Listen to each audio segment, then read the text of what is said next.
আমি এতিয়া বৰপেটা সত্ৰ চাব যাম আৰু সত্ৰ মই আগৰ পৰা মই এনেও সৰুৰ পৰা দেখাই নাই এতিয়া চাব যাম বৰদোৱা দেখিছোঁ বৰপেটা দেখা নাই চ' আশা আছে চাব যাবৰ কাৰণে আমি বৰপেটা সত্ৰলৈ গৈ আছোঁ তাতো অকণমান দেখুৱাম পৰিৱেশটো দেখাব চেষ্টা কৰিম আগলৈকে যাই থাকিব চাই থাকিব দেই মই লগ গৈ আছোঁ ফ্ৰেণ্ডছ বৰপেটা যাত্ৰাৰ দ্বিতীয় খণ্ডলৈ আপোনালোক সকলোকে স্বাগতম জনাইছোঁ প্ৰথম খণ্ডত প্ৰথম ভিডিঅ'টোত আপোনালোকে দেখিবলৈ পাইছিলে শ্ৰী শ্ৰী মহাপ্ৰভু গৰখীয়া গোসাঁইৰ থান এতিয়া আমি গৈ আছোঁ পোনে পোনে বৰপেটা সত্ৰলৈ ফ্ৰেণ্ডছ বৰপেটাত কেইবাখনো সত্ৰ আছে আপোনালোকে যদি ভালদৰে এই বৰপেটা সত্ৰসমূহ চাব বিচাৰিছে তেনেহ'লে ইয়াতে আপোনালোকে এদিন থাকিব লাগিব তেতিয়াহে সম্পূৰ্ণ সত্ৰবোৰ চাবলৈ পাব এয়া চাওকচোন আমি প্ৰথমতে আহি পাইছোঁ পাটবাউসী সত্ৰ আমি যিহেতুকে গৰখীয়া গোসাঁই থানো এদিনতে চাইছোঁ দৰ্শন হৈছোঁ গতিকে মই গোটেইখিনি সত্ৰ চাবলৈ নোৱাৰিলোঁ আকৌ কেতিয়াবা ভৱিষ্যতে পাৰিলে আহিম আৰু এই সত্ৰসমূহ সম্পূৰ্ণকৈ চাই যাম আজি এতিয়াই প্ৰথমতে আমি পাটবাউসী সত্ৰত প্ৰৱেশ কৰিছোঁ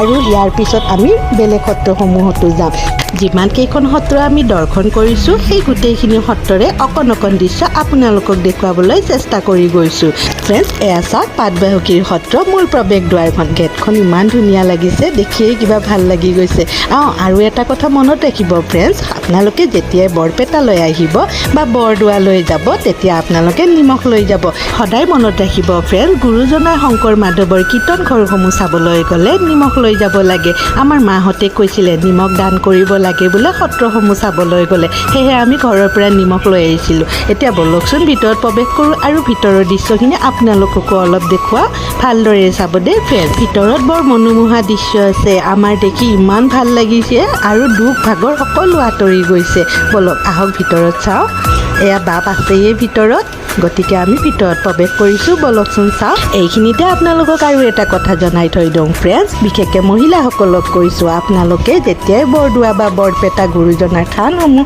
দৰ্শন কৰিবলৈ আহে তেতিয়া আপোনালোকে মেখেলা চাদৰ পিন্ধি আহিব কাৰণ এয়া হৈছে আমাৰ অসমীয়া সংস্কৃতি আমাৰ অসমীয়া সংস্কৃতিটো ধৰি ৰাখিবৰ বাবে মেখেলা চাদৰ পিন্ধি আহিব দেই আৰু গুৰুজনাৰ প্ৰতি থকা এয়া আমাৰ শ্ৰদ্ধা ভক্তি গতিকে নিশ্চয় পিন্ধি আহিব আপোনালোকে দেই মোৰ লগৰজনীয়ে পিন্ধি অহা নাছিলে বাবে তাই ভিতৰতে প্ৰৱেশ নকৰিলে তাই বাহিৰতেই থাকি গ'ল ফ্ৰেণ্ডছ এয়া আমি ভিতৰত প্ৰৱেশ কৰিছিলোঁ আৰু বাপে আছিলে বাপে ধুনীয়াকৈ আশীৰ্বাদ দিলে সেইখিনি আপোনালোকক দেখুওৱা নাই ফ্ৰেণ্ডছ ক্ষমা কৰিব এতিয়া বলকচোন বাহিৰৰখিনি দেখুৱাওঁ বাহিৰতে চাকি ধূপ লগোৱাৰ ব্যৱস্থা কৰা আছে গতিকে আমি আগে বাহিৰত চাকি ধূপখিনি লগাম তাৰপিছত আপোনালোকক বাহিৰৰ পৰিৱেশটো ভালদৰে দেখুৱাম ইয়াতে এটা মিউজিয়ামো আছে শংকৰদেৱে গা ধোৱা শিলটোও আছে আৰু কালিন্দীয়াৰ বিচনাখন আছে সকলোবোৰ দেখুৱাবলৈ চেষ্টা কৰি যাম ফ্ৰেণ্ডছ চাই যাব আগে চাকি ধূপ জ্বলাই লৈছোঁ এই পাটবাউসী সত্ৰখন আগতে এনেকুৱা ধৰণৰ নাছিল অলপ বেলেগ আছিল এতিয়া আকৌ নতুন ৰূপত এই পাটবাউসী সত্ৰখন সজাইছে এতিয়া আগতকৈ আৰু বেছি ধুনীয়া কৰি তুলিছে যাতে সকলো পৰ্যটকে আহি এই মনোমোহা দৃশ্যবোৰ চাবলৈ পায় আৰু শংকৰদেৱৰ সৃষ্টিসমূহ দেখিবলৈ পায় গতিকে ভালদৰে ৰাখিছে চাফ চিকুণকৈ ৰাখিছে এইবোৰ চাই কিনে খুব এটা ভাল লাগি যায় পৰিৱেশটোও ধুনীয়া হ'লে সুন্দৰ হ'লে মনটোও ভাল লাগে চ' গতিকে ধুনীয়াকৈ ৰাখিছে সকলোবোৰ দেখুৱাই আছোঁ সকলোবোৰ চাই যাব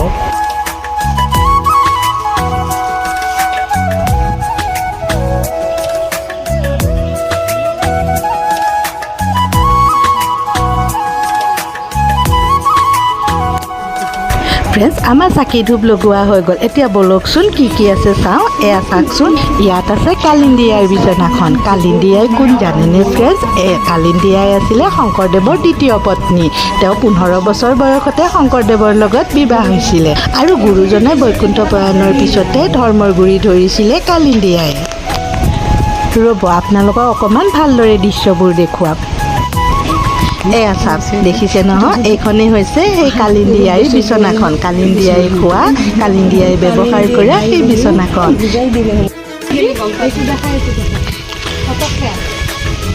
আৰু এইটো চাওকচোন এইটো হৈছে আমাৰ গুৰুজনা শংকৰদেৱে গা ধোৱা শিলটো এতিয়া বলকচোন মিউজিয়ামটো চাওঁ মিউজিয়ামতো প্ৰৱেশ কৰোঁতে বাপে সকলো কাহিনী ক'লে আমাক ইয়াতে কি আছে আৰু শংকৰদেৱে কেনেদৰে ইয়াতে আছিলে কেনেদৰে থাকি এইবোৰ সৃষ্টি কৰি থৈ গৈছে সেই সকলোবোৰ কাহিনী কৈ দিছে আপোনালোকে আহিলেও ইয়াতে সকলো কাহিনী ক'ব সকলো জানিব পাৰিব গতিকে সকলোৱে আহিব দেই এয়া চাওক ফ্ৰেণ্ডছ, এইটো হৈছে সেই সংগ্ৰহালয়টো। ইয়াতে শংকৰদেৱৰ সকলো সৃষ্টিসমূহ সাঁচি থোৱা হৈ আছে, ধুনীয়াকৈ ৰাখি থৈছে আৰু বাপেই ধুনীয়াকৈ বুজাই বুজাই গৈছে। আৰু ফ্ৰেণ্ডছ জানেনে, এই পাটবাউসীতে শংকৰদেৱে 18 বছৰ কাল আছিলে।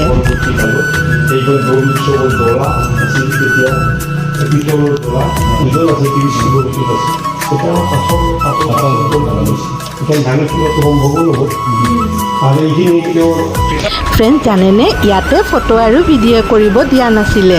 মই বাপসকলৰ পৰা পাৰ্মিশ্যন লৈহে ভিডিঅ' কৰিছোঁ। তেওঁলোকৰ আদেশমতে মই এই ভিডিঅ'সমূহ কৰিছোঁ। আপোনালোককো কৈছোঁ, আপোনালোকেও যেনেকৈ তেনেকৈ ফটো বা ভিডিঅ' নকৰিব।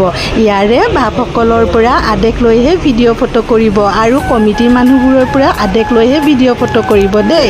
যেনেকৈ তেনেকৈ ভিডিঅ' ফটো কৰি আপলোড নকৰিব। এয়া হৈছে গুৰুজনাৰ সৃষ্টি, গতিকে গুৰুজনাৰ সৃষ্টিসমূহ আমি ধৰি ৰাখিব লাগিব। আমিতো ধৰি ৰাখিব লাগিব, আৰুনো কোনে আছে। গতিকে যেনেকৈ তেনেকৈ আপোনালোকে ফটো নকৰিব। প্লিজ আপোনালোকক অনুৰোধ কৰিছোঁ, যেনেকৈ তেনেকৈ নকৰিব। এয়া চাওকচোন, ইমান ধুনীয়াকৈ আমাৰ বাপসকলে, আমাৰ কমিটিসকলে, আমাৰ চৰকাৰে ইমান ধুনীয়াকৈ বস্তুসমূহ সাঁচি ৰাখিছে। এইবোৰ আমাৰ যুগ যুগান্তৰলৈকে থাকিব লাগিব। যেতিয়ালৈকে সৃষ্টি আছে তেতিয়ালৈকে এই বস্তুসমূহ থাকিব লাগিব। গুৰুজনাৰ বস্তু সৃষ্টি, গতিকে থাকিব লাগিব, ৰাখিব লাগিব। গতিকে আপোনালোকে ভাবি চিন্তি কামবিলাক কৰিব দেই। ইয়াতে মহাপুৰুষ শ্ৰীমন্ত শংকৰদেৱে 19 বছৰ থাকি পুথিসমূহ ৰচনা কৰিছিলে। তেওঁ পুথিসমূহ লিখিছিলে আৰু সেই পুথিসমূহে আজি আমি পঢ়িবলৈ পাইছোঁ। কীৰ্তন ঘোষা, গুণমালা, ভক্তি প্ৰদীপ, ভক্তি ৰত্নাকৰ, এনেকুৱা বহুতো ধৰণৰ পুথি তেওঁ ইয়াতে ৰচনা কৰিছিলে আৰু এই মিউজিয়ামতে সেই পুথিসমূহ সংৰক্ষণ কৰি থোৱা হৈছে। আপোনালোকে আহিলে এইবোৰ নিশ্চয় দেখিবলৈ পাব।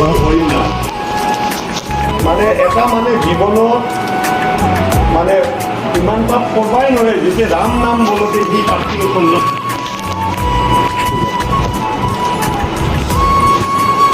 এতিয়া বলকচোন বাহিৰলৈ যাওঁ আৰু বাহিৰত আৰু কি কি আছে সেয়া চাই আহোঁ।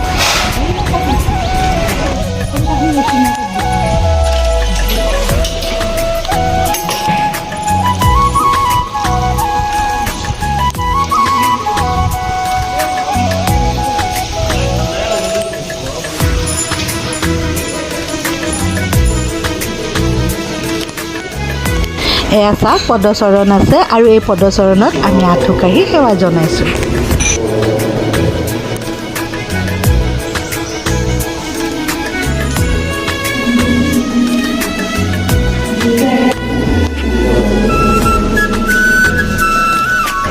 ৰ'ব, আপোনালোকক ভালদৰে দেখুৱাই দিম। এয়া চাওক, এতিয়া আহক কালিন্দী আয়ে ব্যৱহাৰ কৰা কুৱাটো দেখুৱাই দিওঁ। এই কুৱাটো ভাঙি গৈছিলে, ইয়াক আকৌ ওপৰৰ ফালে ৰিং বহুৱাই পেলাই অকণমান ওখ কৰি সংৰক্ষণ কৰি থোৱা হৈছে, যাতে এই স্মৃতিবোৰ ৰৈ যায়। ৰ'ব, মই পানীখিনি দেখুৱাম দেই। শংকৰদেৱৰ মৃত্যুৰ পিছত কালিন্দী আই ইয়াতে বহু বছৰ আছিল ধৰ্ম প্ৰচাৰ কৰিবৰ বাবে। তেতিয়া এই কুৱাটো ব্যৱহাৰ কৰিছিলে। এয়া দেখিছেনে, পানীখিনি কিমান তলত আছে, তথাপিও যে স্মৃতিসমূহ সাঁচি ৰাখিব পৰা গৈছে, সেইখিনিয়ে বহুত।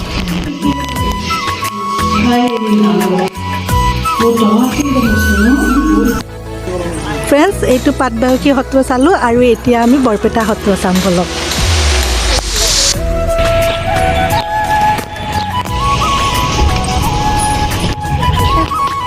এইখনে হ'ল মূল মেইন বৰপেটা সত্ৰ। চাওক, তাৰ ভিতৰত যাম, ইয়াতে নিমখ দিম, নিমখ অকণমান দিম। এইখনে হৈছে মহাপুৰুষ শ্ৰী শ্ৰী মাধৱদেৱে প্ৰতিষ্ঠা কৰা বৰপেটা সত্ৰৰ মেইন সত্ৰ। ইয়াতে চাকি ধূপ আমি লৈ লৈছোঁ।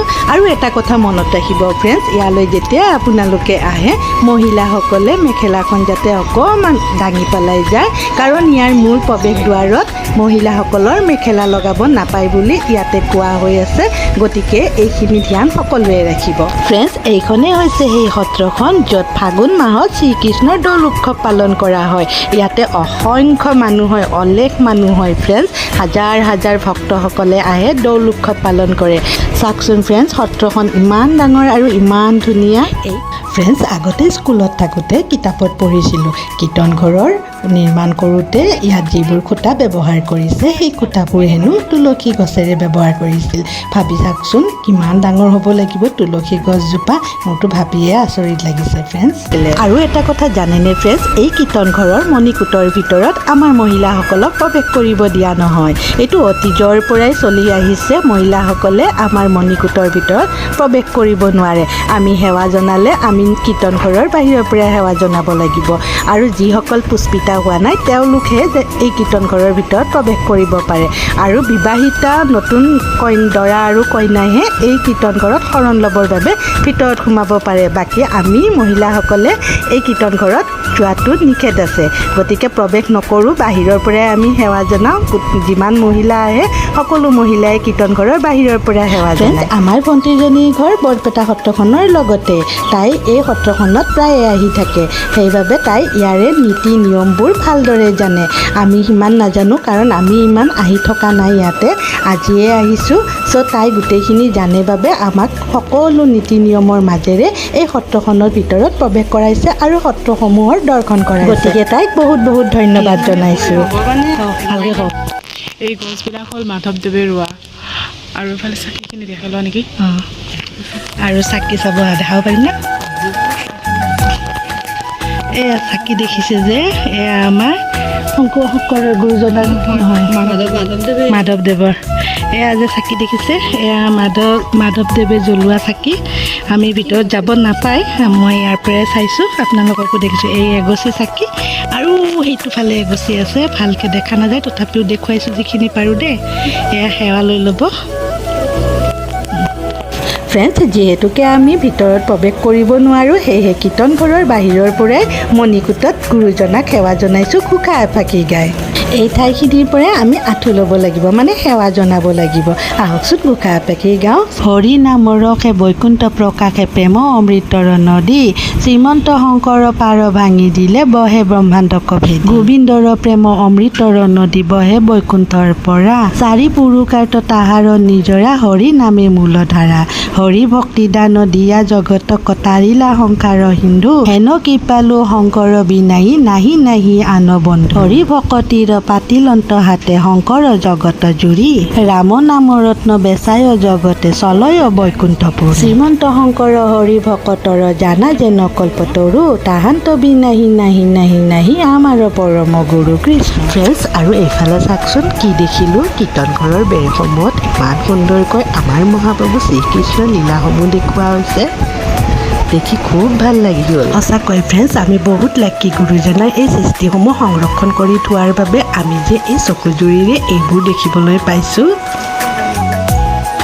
আৰু আনটো ফালে চকু ফুৰাই দেখিলোঁ এসোপামান ৰাজহাঁহ, দেখি কিনে ইমান ভাল লাগিল। এয়া চাওকচোন, ৰ'ব জুম কৰি দেখুৱাম। মুঠৰ ওপৰত কীৰ্তন ঘৰত চাবলগীয়া বহু বস্তুৱে আছে। ফ্ৰেণ্ডছ, বলকচোন এতিয়া কীৰ্তন ঘৰৰ পাছফালে যাওঁ, তাত এটা সৰোবৰ আছে আৰু তাতে কালীয়া নাগৰ ওপৰত শ্ৰীকৃষ্ণই বাঁহী বজোৱা এটা প্ৰতিমূৰ্তি আছে, সেইটো চাওক। এয়া চাওকচোন, কালীয়া নাগৰ ওপৰত কেনেদৰে নৃত্য কৰা প্ৰতিমূৰ্তিটো আছে, চায়ে খুব ভাল লাগিছে।